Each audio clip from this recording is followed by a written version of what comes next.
All right, so welcome to the Collector Car Podcast. I have a 10th time returning guest. Actually, no, I think this is your third, maybe. I don't know. But Okay. Jake, welcome to the Collector Car Podcast. How you doing, buddy? Very good today. Happy to be here.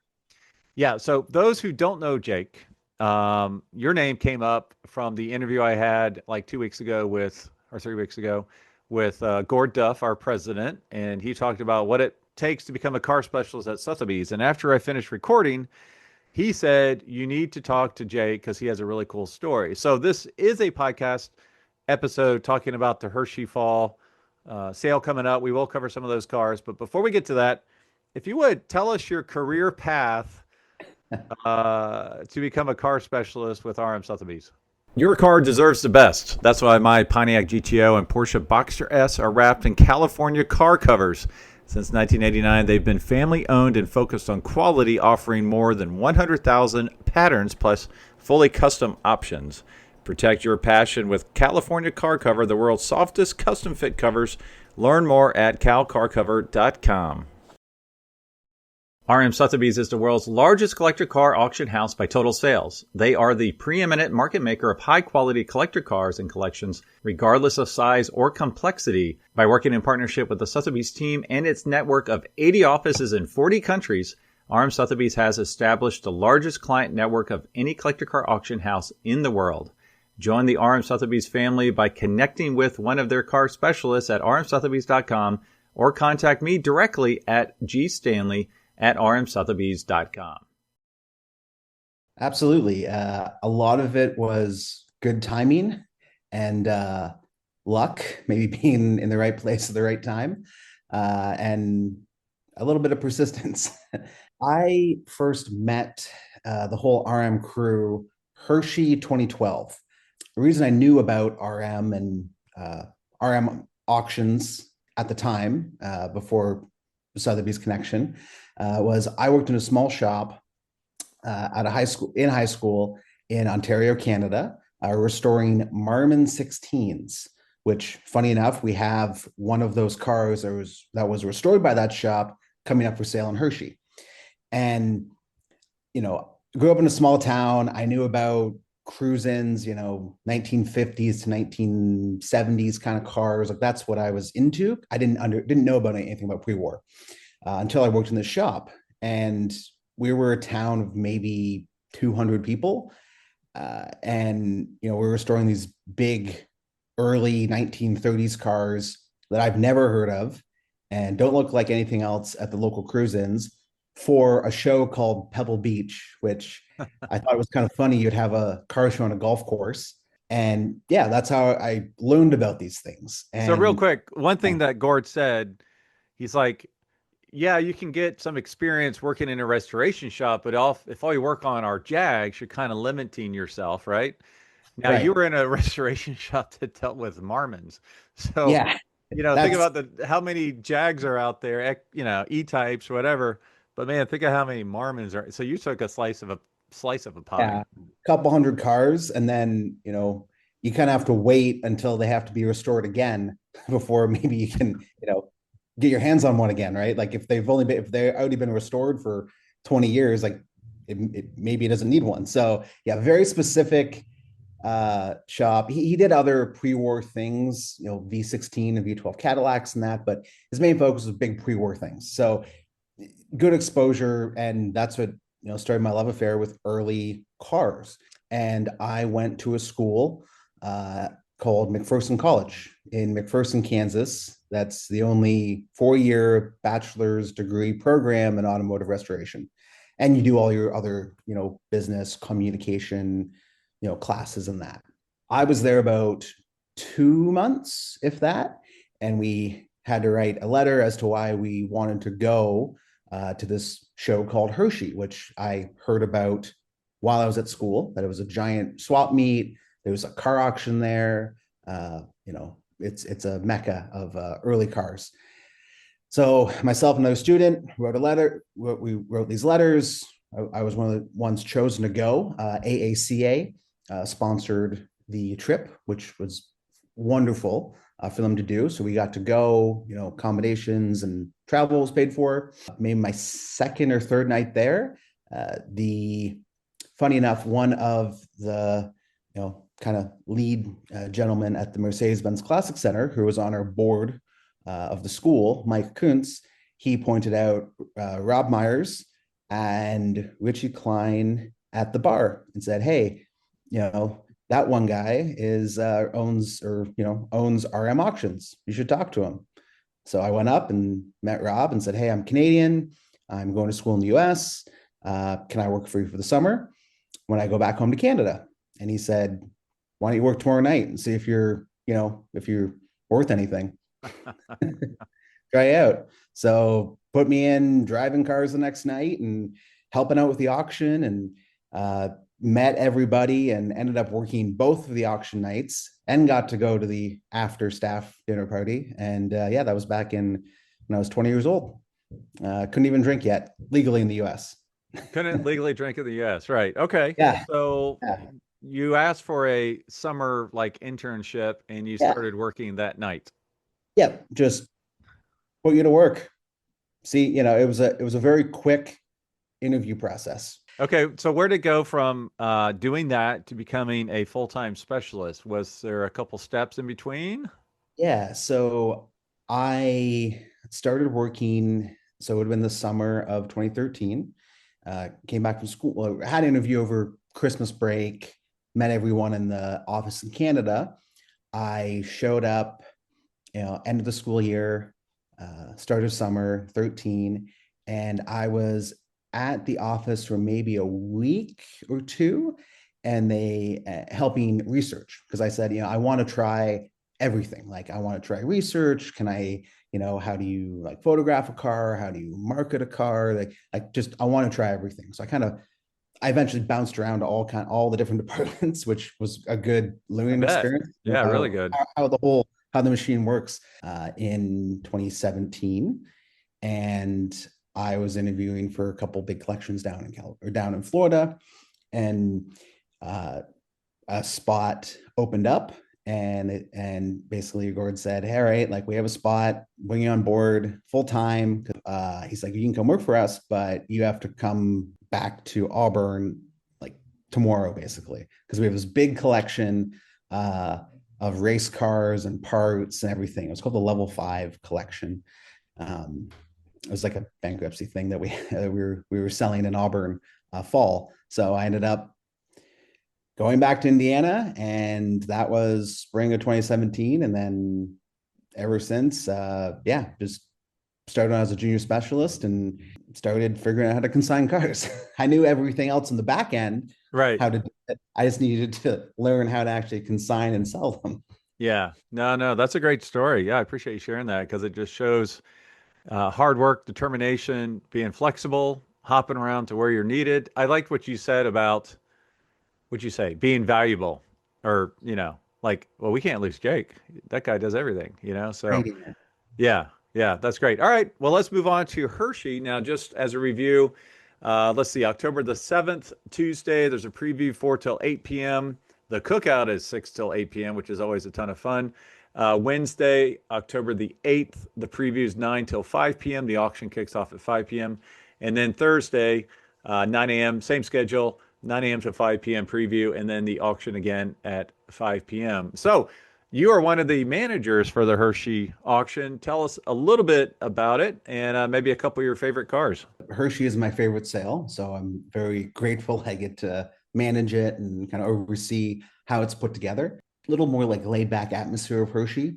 Right. It's as you get a mix of, you have, entry level, 30 grand cars to half million and $1 million things at the sale. So it's kind of this wide spectrum of cars and clients that you get to interact with and help. And it's just fun. It's a fun sale. Typically you're not busting out paint meters, and there's no over rev reports on these cars typically. So it's a little more laid back. There's a lot of enthusiasts that come out, and yeah, it's a lot of fun. Yeah, it is really great. And there are some great entry level cars. That's something we hear a lot about collector car world is the values have been on a tear for such a long time, it's like, well, where's the entry level stuff? And there's some really nice entry level stuff here. So we'll definitely call some of those out. But what are some of the bigger hitters that you are not, one or two, just cars that you are excited about? I mean, the headlining car, I'm partial to Marmon 16s, and there is a stunning Marmon 16 coupe that's coming. And that car was restored by the shop that I worked at well before me. It was restored in 2002. I was 10 at the time. Massive V16, all aluminum engine, very, subdued two-passenger coupe bodywork on it. Uh, I'm partial to these cars because it was the first old car I was exposed to, and it has a absolutely gorgeous restoration. When this car was done, the gentleman that did it, he would recast, door handles, all the fixtures, everything out of bronze, and then sand them, shape them, send them back, get plated, come back, work on them more, like do it 3-4 times. So like it'll last longer than me. Yeah. Yeah. For So our audio only listeners, it's a beautiful two-door coupe and it's actually tricolored. It's got like a, I don't know, medium light blue for the top part, along the I don't even know how to describe it. Center part of the body is like a beige, pretty much, and then the bottom part with the flowing fenders is more of a dark blue. So very very cool car. Yeah. So when I interviewed Jay Leno like a year ago or so, he doesn't have a V16 in his collection, and so I did kind of this or that. Would you rather have a V16 Cadillac, or would you rather have a Marmon 16? And I think he said you can't say V16 because it was copyrighted or something where Marmon couldn't use it. And he picked the Marmon because he just thought, he said it's a little more unique. You don't see him every day. So I thought that was an interesting pick for sure. What's Mhm. another car that you find interesting that's available at the Hershey Fall sale?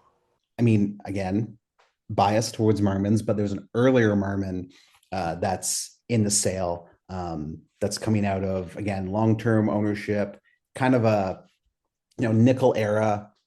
They call it kind of jazz age car. It's a 26 Marmon D74 two-passenger speedster, and it just looks cool. It looks like if you had someone picture a car from the jazz age, late, like mid late 20s, this is what it would look like.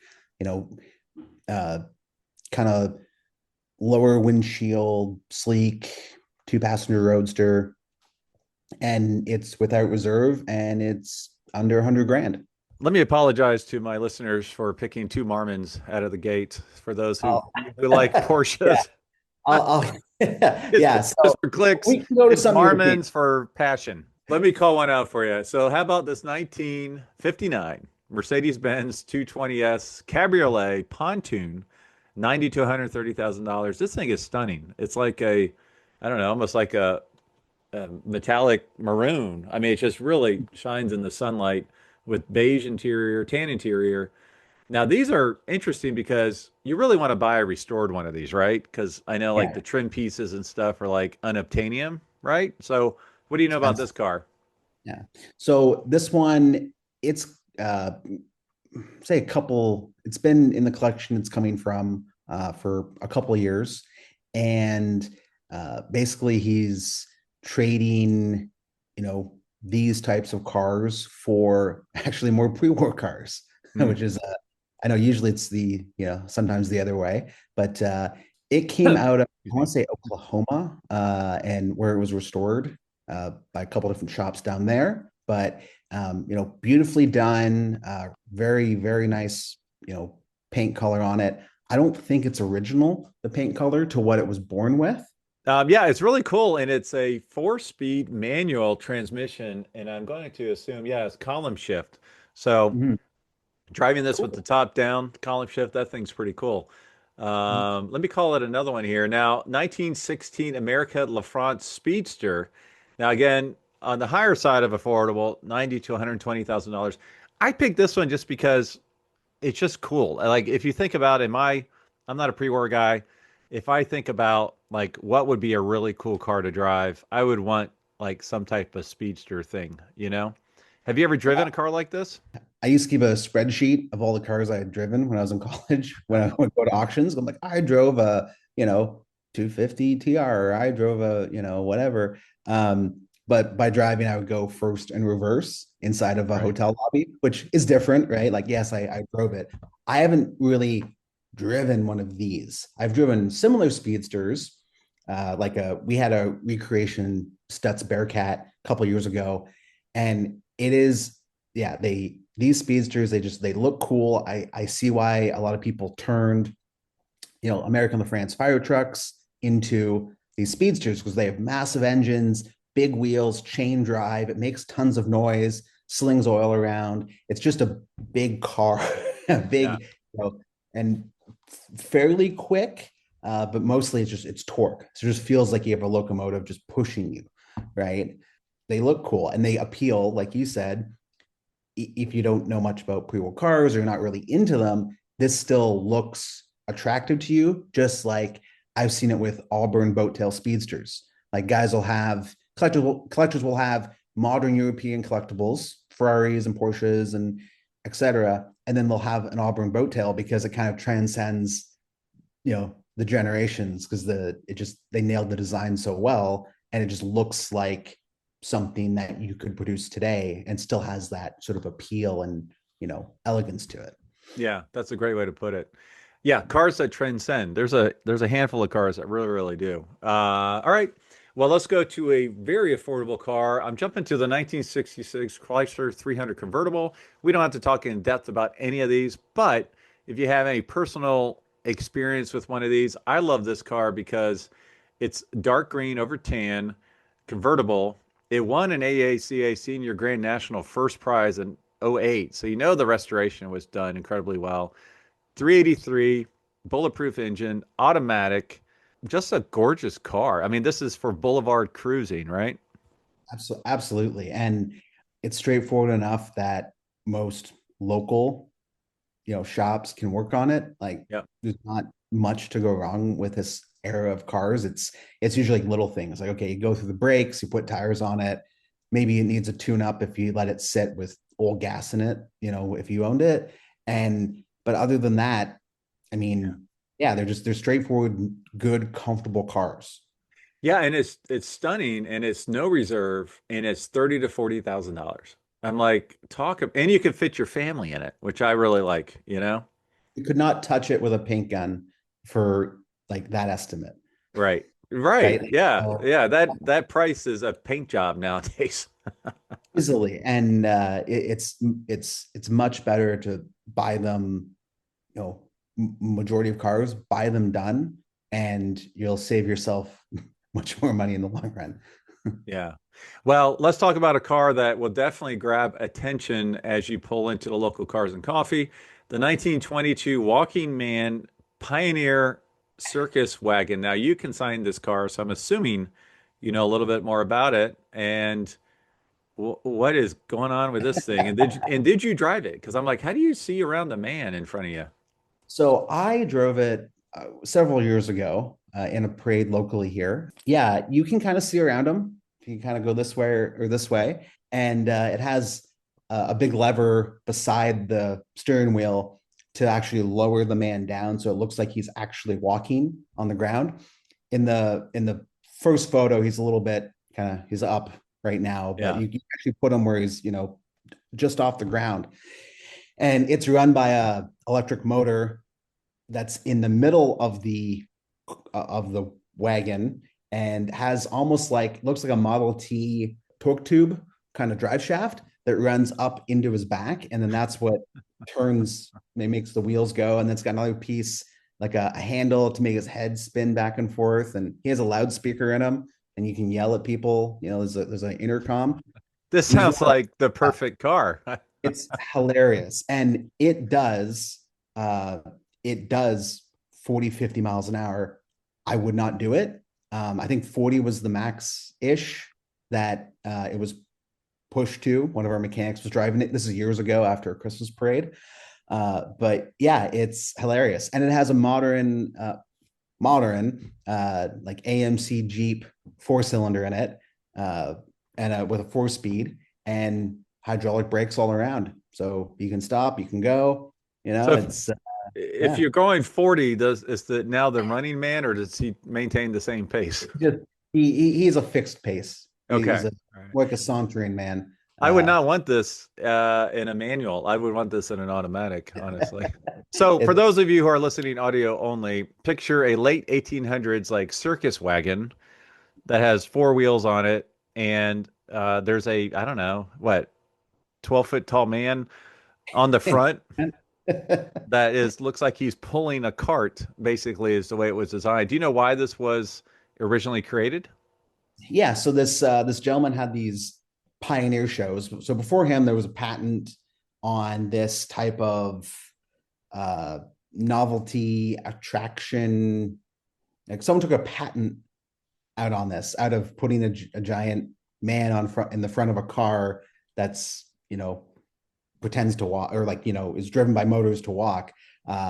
And this one was built for a brewery in Milwaukee in the 20s, and they never took delivery of it. They went bankrupt. Something happened, and they ended up this gentleman who ran these pioneer shows, kind of like circus event shows, but pioneer, so Western themed shows in New York, ended up with it, and he used it for a long time. There's photos of it at this show back in the back in the late 20s or 30s of the walking man and the wagon. And I think at that time it was on it's maybe an overland chassis, and then it was transferred to a Plymouth chassis. Okay. All right. Well, I do want to talk about, I think it might be like my favorite car in the sale, which is really funny because it's a four-door car, but I want to talk about this Impala. Let's see, what year is this? 1961 Chevrolet Impala four-door. Now, the reason I love this car, it's such a cool design to begin with. No reserve, so it's going to sell. Estimates 20 to $30,000. So if you want to talk about an entry-level car, I know today, the younger generation, yourself included, four doors are not as big of a stigma as they have been in the past. Mm. And this thing is possibly totally unrestored with like 8,000 miles on it. It looks brand new. It's got arbor green, so it's like a light metallic green with a white stripe and a green interior. Just like I can't find anything not to like about this car. You can make the argument, the four door aspect of it, sure, but you can fit your friends in there, your family. So, what are your thoughts on this thing? That's just it. I mean, this is the type of car that, again, if you're entry level and you want to get your first old thing, I mean, this is fantastic value for what it is and how nice it is. And the point you made about, fitting the kids in it, most people, most people my age, they have, a family, they have 2 weeks vacation, they're not going to buy a, 2 passenger race car and then go run a tour for 10 days, right? Like they're not, it's just, that's not what's in the cards for them right now in their life. So getting something in this price range that is usable and you can take, the family with you somewhere or friends, like that is a much better value proposition than like a 2 passenger thing that only you and one other person can run. Because I find that it's very fun to have. I do enjoy sports cars, but you have to have other friends with 2 passenger, smaller cars or 2 passenger sports cars to then go do something. If it's just you, it's much better to have something you can take your friends around and let them drive it. Yeah, yeah. And what's interesting, and if you've been paying attention and looking at our Monterey sale and even our online sale before that, this location in which these have been photographed has been pretty consistent. So I do not know. I haven't asked. I'm going to assume it's from the same collection potentially, but the other cars were absolutely unbelievable. Great quality, great maintenance. A couple of them broke records, if I remember correctly, like the KR in Monterey was crazy record and stuff. So quality all around, really, really cool car. Really curious to see what this one sells for. All right, I'm not going to go through more cars because I think we probably talked, but I do want to give a call out. We have a Cunningham Cathedral funeral car, which is really weird. Another car I really kind of fell in love with is a 72 Chrysler Town and Country 9-passenger station wagon, cherished by its first owner for almost 50 years. Now the 30 to $45,000. I'm sorry. Let's talk about this one for a second, because again, four door, but it's a wagon. It's pretty cool. What do you know about this car? So yeah, again, super original car. Um, and it has, the wonderful rear facing seats in the back. I was looking actually at it earlier. I was actually showing it to a gentleman, would have been a couple weekends ago. I was at the Old Car Festival in Dearborn, Michigan, and we were talking about Hershey. And I was showing him, hey, here's a thing. You're not gonna, again, you roll up to any Cars and Coffee. You're not gonna see another one that's this nice, especially. Yeah, it's a very beautiful thing that usually these were used, right? They were driven, family in it, kids in the back, like they were used as a car. But this one being, just over 10,000 miles, AACA Historic Preservation Award. I mean, it's super cool. And this is something that I could see doing very well against its estimate just for how nice it is.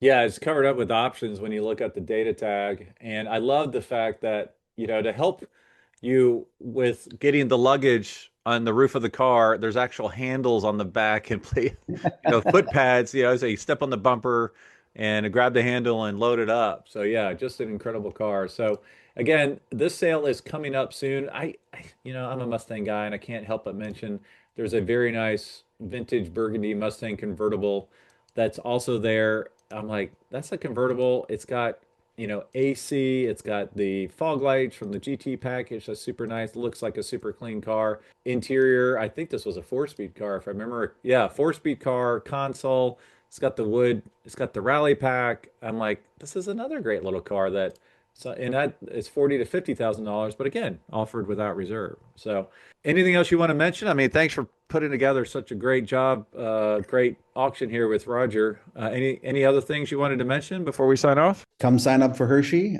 Come out. It's a wonderful show. Again, we have a barbecue on the Tuesday night, the week of Hershey.